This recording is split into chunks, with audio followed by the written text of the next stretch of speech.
이번에는 변사 사건 현장에서 벌어진 황당한 일입니다. 사망자의 목에 있던 1,100만 원 상당의 20돈 금목걸이가 감쪽같이 사라졌대요. 그런데 그 목걸이 가져간 범인이 누구였는지 아십니까? 현장에 출동했던 검시 조사관이었다고 합니다.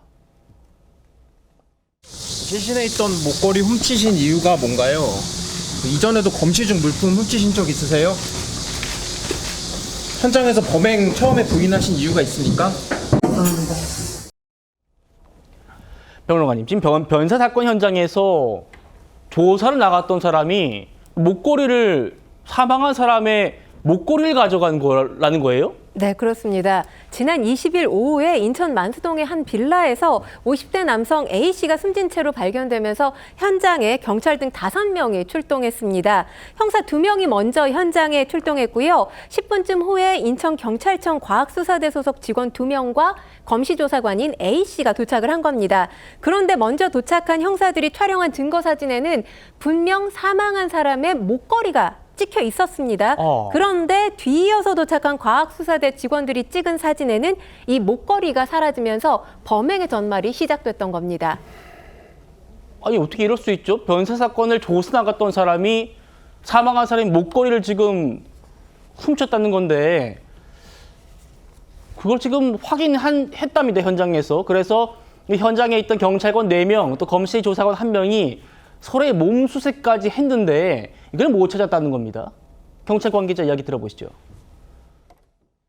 부랴부랴 거기 현장에 있었던 사람들이 다 모여갖고 신체 수색을 한 거예요, 서로가 그냥. 근데 안 나왔어요.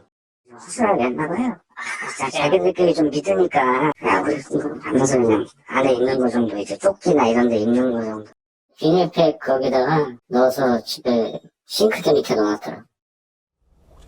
그렇게 현장에서 바로 알아챘는데도 서로 몸수색까지 했는데도 왜 못 찾았던 거예요? 몸수색을 하기는 했지만 아무래도 서로 간에 신뢰관계가 있었기 때문에 몸수색이 자세히 세밀하게 진행되지는 않았던 것으로 알려졌습니다. 어디 숨겼던 거예요? 이 검시조사관, 그러니까 이 과학수사대 이 직원들이 집 밖에서 조사하고 있는 3, 4분 동안 집 안에 혼자 있었다고 하는데요. 예. 이때 본인의 운동화에 숨겨놨다는 겁니다. 본인 운동화에다 넣었던 거예요? 네, 금목걸이를 보고 순간 욕심이 생겼다고 해요. 그래서 이 목걸이를 빼내서 본인 운동화 속에 넣었다고 진술한 것으로 알려졌습니다. 그러니까 몸수색 때 신발 안까지 들여다보지는 않았던 것으로 알려졌는데요. 결국엔 이 해당 이 검시조사관 자택 싱크대 밑에 비닐백에 이 금목걸이가 숨겨져 있었다고 하고요. 이걸 경찰이 압수했습니다.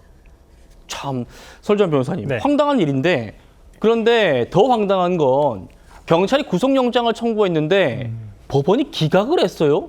이게 지금 문제가 없다는 얘기입니까? 예, 일단은 뭐 이 사안의 중대성, 그다음에 이제 재범의 우려 이런 부분들을 판단을 해봤을 텐데 아마 이 사건으로 인해서 이분이 아마 공무원의 신분, 그러니까 검시 조사관으로서의 신분을 계속 일을 하기는 어려웠을 것이라고 판단이 된 것 같습니다. 그래서 재범의 우려라든지 이런 부분을 판단했을 것 같고 또 도주 우려라든지 증거인멸 같은 경우에는 이 사건에서 이미 금목걸이의 행방이라든지 이런 부분은 충분히 확인을 했을 거라고 보입니다. 그리고 본인이 이런 좀 약간 자복을 한 경향도 있고 이런 부분에 있어서 구속영장까지는 발부할 사안이 아니라고 법원에서 판단을 한 것 같습니다. 참 납득이 쉽게 되지는 않습니다.